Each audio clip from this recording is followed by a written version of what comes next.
इस्लाम के इब्तिदाई अय्याम में नबी अकरम सल्लल्लाहु अलैहि वसल्लम को बेपनाह मुश्किलात और मुखालफतों का सामना करना पड़ा। इसके बावजूद वो इस्लाम के पैगाम को फैलाने के अपने मिशन में साबित कदम रहे।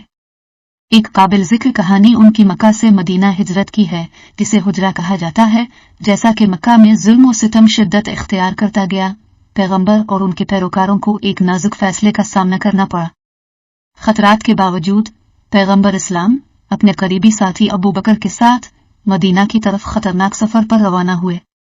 उन्होंने अपने ताक़ुब करने वालों से बचते हुए और बेशुमार चैलेंजों का सामना करते हुए सहरा में सफर किया। एक रात जब वो अपने दुश्मनों से बचने के लिए एक गार में छुपे हुए थे, तो अबू बकर को शदीद तशवीश हुई।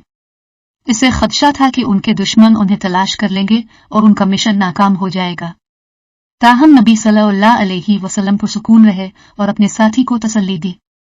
इसने कहा, गम न करो, बेशक अल्लाह हमारे साथ है। ये बयान अल्लाह की नुसरत पर उनके अटल ईमान का सबूत था। उनका ईमान और साबित कदमी रंग ले आए।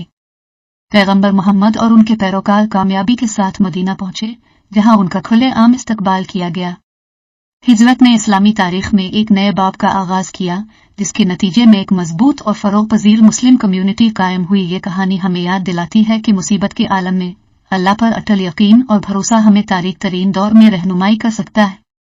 ये हमें सिखाता है कि चैलेंजेस तरक्की के मौके हैं और सब्र और इस्तिकामत के साथ हम मुश्किल तरीन रुकावटों पर भी काबू पा सकते हैं। अपनी जिंदगियों में हम पैगंबर के सफर से मुतासिर हो सकते हैं।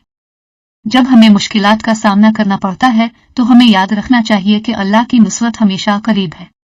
अपने ईमान और लचक को बरकरार रखते हुए हम अपनी आजमाइशों से गुजर सकते हैं और मजबूत बन सकते हैं, जैसा कि इब्तिदाई मुसलमानों ने किया था। ये कहानी ईमान और इस्तिकामत की अहमियत को उजागर करती है, जो हमारे अपने चैलेंजों में साबित कदम रहने की तरगीब और तहरीक पेश करती है।